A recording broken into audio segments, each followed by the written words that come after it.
Yeah, this is Darby Allen, and you're watching AEW Insider. What's up, peeps? We're back. As always, I'm your host, Lee Benson. Thank you so much for joining us for our YouTube edition of the AEW Insider. As always, we got a heck of a show, but first, we have had another big loss in the wrestling world this week. It was none other than NWA superstar Joseph Hudson, aka Josephus, aka the question mark. Now this dude was all that. His gimmicks, acting, and talent were top notch. We here at the Insider are devastated to hear that he passed. It is believed that Joseph suffered an aneurysm and/or stroke. So Godspeed, good brother, and thank you.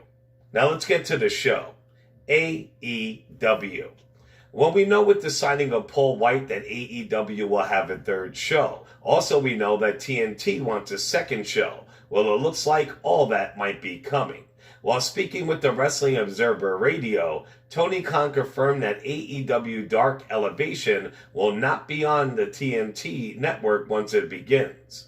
He said that pro wrestling has a history of flagship shows, and their new programming is going to give superstars a chance to expend their characters and get some ring time. The company plans to keep 4 weekly shows going as they continue into 2021. Khan said we have 2 Dark properties and 2 TNT properties. I'm really excited about it. I think we're ready for it. Also, it's heavily rumored that AEW is very, very interested in ex-WWE star Zelina Vega. The AEW Casino mobile game is now available in your app stores. It's called AEW Casino Double or Nothing. I downloaded it. I only got to play it for 5 minutes, so I gotta be fair about that. But I gotta say, I wasn't digging it too much. I'm gonna give it some more playtime and hope my opinion changes. And I'm really excited about the next 2 games they have coming up. While also speaking with the Wrestling Observer, Tony Khan revealed what talent was the hardest for him to get to join the promotion. Khan said, Trent was probably the hardest person for me to convince who actually came. I spent a lot of time on the phone with a few people who really needed extra convincing, and of all the people I believed in and I put the full court press on, he's the one. There are a couple of other people that didn't come and that they made a huge mistake. They should have listened to me and they didn't. He did. So I joke with him all the time that he made the right choice. Every single month I tell Trent that. I'm a huge Trent fan and I have been a believer in him for many years. I was a huge fan of Roppongi Vice. Trent and Chuck are guys that were in a position and they would have fit into New Japan's plans and they would have been more important than they already were there. That's something that he told me. They had plans for him and they wanted to keep him. I told him I have plans for you. I want you to be here. I believe in you and you'll be happier here. He's been great and they've been a huge part of AEW. I am grateful that Trent came. There are the people that I liked, maybe not as quite as much as Trent, but others that I liked that I put the full court press on and they didn't listen. I know they wish they had. Now I believe it. Trent is a beast. He will be world champ one day. He was burnt badly by his run in WWE. New Japan Pro Wrestling did treat him pretty good, so I know it was very hard for him to leave. On to WWE. As predicted, Mrs. John Morrison, aka Taya Valkyrie, has joined the WWE. This week, she tweeted a pic of herself wearing a WWE Performance Center and pretty much said dreams can come true if you work hard for them. I'm excited to see what NXT does with her and WWE in general. Vibin Wrestling recently spoke to Bobby Lashley and the subject of Brock Lesnar came up. Lashley said, if Brock wants to be back in the picture, Brock is going to have to work his way back up to a title shot. There is a lot of people waiting at the front of the door. Myself, Braun, Miz, and several other people that want to have their shot at that title. So he is not the man. Of course, everybody wants a fight between myself and him because they see the similarities that we have. But at the end of the day, if Brock comes back, I welcome that challenge. But it's up to him. If he doesn't, Drew is the man. WWE is running a very tight ship. We know wrestlers and writers pitch ideas, gimmicks, and stories to each other. Come to find out now that the writers can't even go to the talent directly with what they came up with before running it by Bruce Pritchard and/or Vince McMahon first. Ringside News also reported that WWE is holding information from their talent. They said, We've got some huge backstage updates. It's rather mind-blowing. We were told that John Laurinaitis sent a memo to producers imploring them not to share any information with talent. This is causing more confusion backstage in a big way. So even the talent does not know what they are doing next until the higher-ups feel they're worthy to let them know. It is also said that backstage talent is bugging out because they have no idea what's going on with WrestleMania plans for themselves or overall.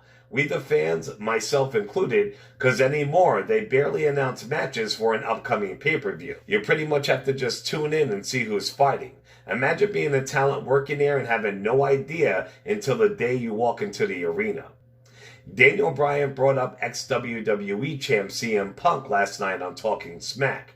Bryan was talking about Roman Reigns and had this to say.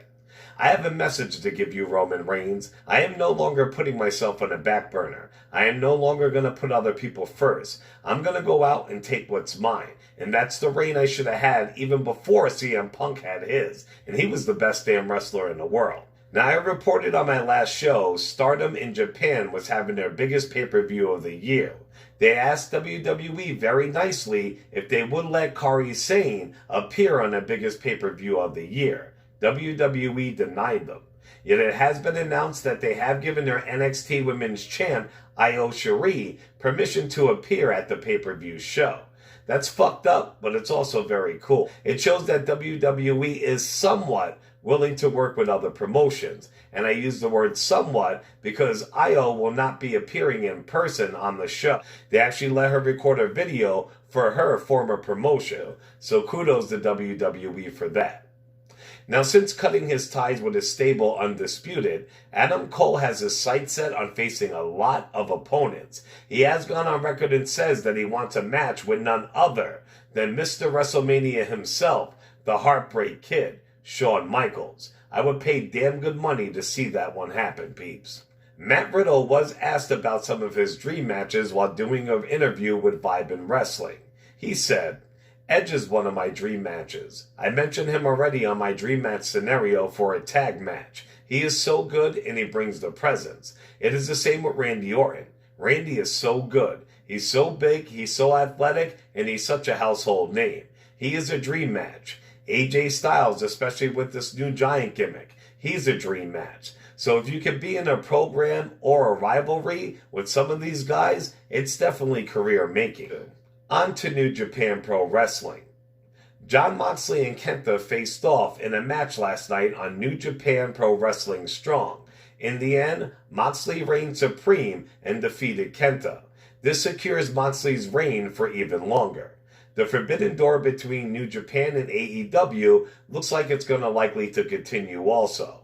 There's a lot of possibilities, and Jon Moxley will remain the IWGP United States Champion.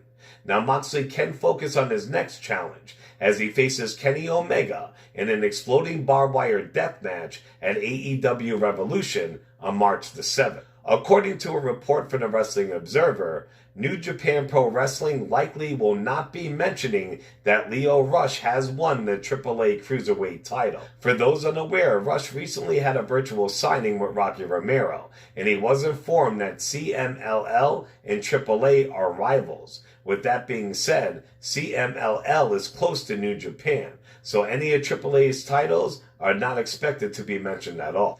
On to some random wrestling and sporting news. Finn Balor posted a photo of 3 action figures. It was of himself, Triple H, and Conor McGregor. It included the caption, Triple H vs. Conor McGregor vs. Balor. Conor McGregor saw this tweet and he responded by saying, "No more Mr. Nice Guy." Needless to say, that brought a lot of attention. It appeared that Conor McGregor was showing interest in a WWE jump sometime in the future. Triple H was also watching all this go down in his timeline, and he piped in saying, "Just say when." So obviously the door is now open on WWE side to deal with Conor McGregor. If you ask me, that'd be fucking awesome. Alright, peeps, well that's it for this episode. Remember, if you want to win that Bray Wyatt Firefly Funhouse ringside collectible exclusive action figure, you do it by staying right here on the AEW Insider. If you're not subscribed, make sure you do that. Besides that, pick any video, including this one, and like, share, and comment. So subscribe to the AEW Insider on YouTube, pick a video, like, share, and comment, and boom, you're in the running. When we reach 500 subs, I will be doing a random drawing and sending out that prize. Remember to show us some love on all major podcasting platforms, also on Facebook and YouTube. It's under the AEW Insider, and on Twitter under the AEW Insider 1, as in the number 1. As always, I'm your host, Lee Benson. Thank you so much for joining us for the AEW Insider. Ciao, peeps.